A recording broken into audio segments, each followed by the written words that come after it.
A satchel? Yes, because we've got a present for you. Now, you've been doing so much promoting, you've been having to give away all these... Don't build me up.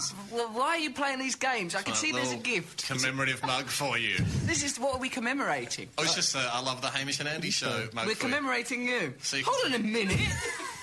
Hold on a minute, though, because beneath the pen, I can just make out the word Arthur. We may or may not have scribbled that out and put our show on. It seems unreasonable that you would come here and use my own merchandise to promote the Hamish and Andy. You are Hamish and Andy, respectively. Yeah. Jig us up, Andy. Get out the picture of the window. What the hell is going on? Why are you criticising our window picture? You come here, you can face a valuable piece of merchandise. I made it more valuable. Do you think... Well, it's one of a kind now. It's one of a kind. It is one of a kind. Because I saw all the merchandise. It looks arrogant if you take one of the cups that says I love Arthur, because that's you in the film. It's like a narcissistic drink. It's like I might as well sit swilling my own wee-wee down. Mel Gibson's always drinking from a Braveheart flask. What, this thing? Russell, this is quite an intimidating interview for me. I should think it is. Not because of you. You've actually been quite friendly to me over the past few years. I've tried my best to stifle my actual feelings. You've hid them well. Rage! The last time I spoke to a member of your party, it was Big Danny. Big Danny is here, he's present. He verbally assaulted me on the radio. Well, that's because you betrayed him. You wouldn't allow the snake to be taken to the Antique Roadshow. You messed with us. You crossed us. We're angry with you. Okay. We're angry that you didn't have the courage to take the parent snake to England. Britons love antiques, Andy. I keep trying to tell you. We, the people of Britain, admire antiques. Anyone who expresses enmity or in any way comes between us and our love of antiques, we will lash out with vengeance. Does Big Danny have a different nickname now? Because he's slimmed down. He's one of those cases where he's outgrown his nickname, or he's like retreated past it. Hold on a second. He didn't retreat. Big Danny is still 6'9". He's still tall. I think he's tall but not big. What do you want to call him? Gay Danny? Lofty Danny. Is that what you're suggesting? Gay Danny? Suave Danny. We could switch One thing that Danny hates more than people not examining antiques is people trying to give him a new prefix. I didn't try and make me his enemy. He's already got an enemy. You are now his enemies. Both of us. You are enemies of antiques. You are enemies of the correct prefix to Danny. Big. Did you get a full body wax for this film? Or I'd go wax an entire body. Because you're hair-free. You're a carefree, hair-free man in this film, I noticed towards the end. Now, is that natural brand? My sexual organs maintained their... We didn't get to say that. Their winter pelt. Their wintry pelt, in spite of genital hunting being at an all-time high. A couple of scenes, there's some guys on horseback after you, dogs baying at you. They were baying, Hamish. Baying. That's the last thing I want from a dog. Yeah, that's right. Don't you bay at me. So you're saying... any grooming? I think Andy's curious, because we do see you in your underpants in this film a little bit. What I did is I was trying to be more homogenised and sweet. So, like, hair is a symbol of masculine sexuality. You two won't know that because you're a couple of girlfriendless twits. And we lack hair as well. I've got a girlfriend, but I have to draw on hair quite often with a Sharpie. You draw on prefabricated hair simulations. I'm a fake. Only from a distance do I look like a man. I'm examining you now, and I can see that each individual hair is, in fact, a facsimile of a hair drawn on by... Probably you do it to each other, do you? Underneath, Some bizarre I'm like ritual. a baby skink. Or an adult skink, because they're reptiles and they don't have hair. Russell, Arthur, he's billionaire. Oh, yes. He has many tricks, many toys. Do you get to keep any of them after the fact? If so, which one would you like to keep? What ludicrous, childlike land of wonder, Andy, do you think we inhabit, where people walk around film sets picking up phone boxes filled with fish? I did a low-budget film in New Zealand recently. I got to keep a hat that said New Zealand. Yeah. So I'm aware of the trappings of success. Don't worry. I have friends in high places. He's still drunk on the triumph of his I Love New Zealand hat. Andy's worn the hat. It's a bloody good hat. I bet that hat now reads, I love the Hamish and Andy show. Yeah, like this mug, you hateful pair of pigs. It doesn't even say I love New Zealand. It just says New Zealand. It's just not even a statement. It's not saying New Zealand good or bad. It's just, there is a New Zealand and there is a hat.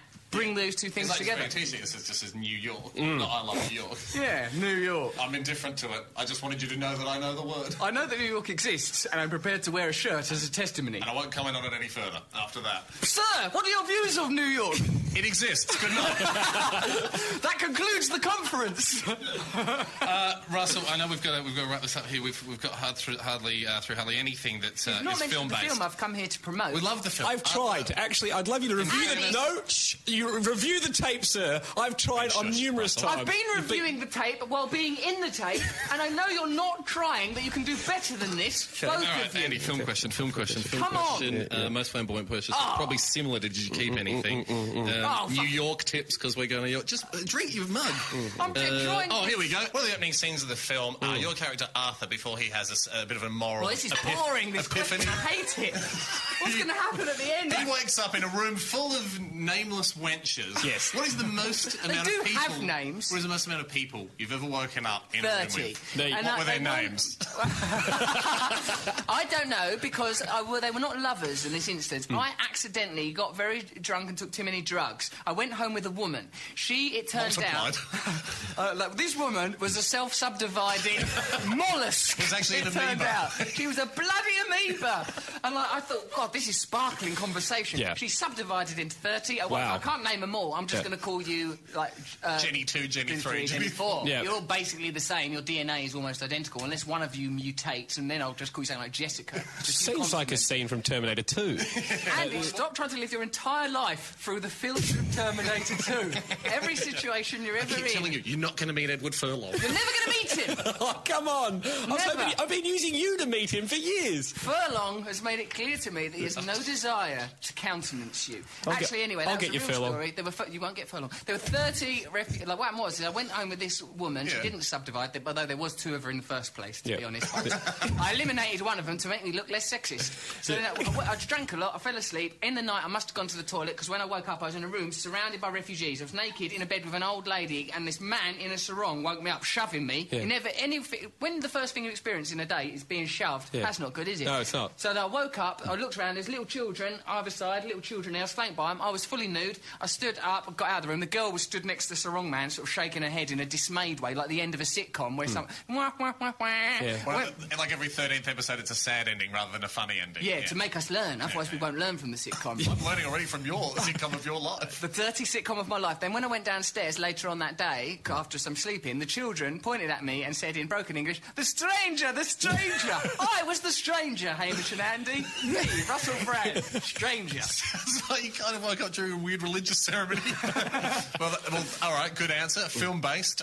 There you go. Story from Russell's And that's life. why you should watch Arthur. Yeah. He's done Because it. of things like that. He's lived it all. He's been the character. Come and see him portrayed on screen. We're getting a winding motion from this gentleman here, Russell. That's because you are robots, like Terminator 2. That's you true. Are clockwork, like Terminator 2. Well, Perhaps actually, you should meet you Furlong. don't normally wind robots up for them to stop. You can wind them down, just wind them down. Yes. You could wind it up to get it into its stop function. You clearly don't know nothing about cyber technology. It's true, it's true. No wonder Furlong's keeping its distance. Oh, yeah. Which is approximately a furlong.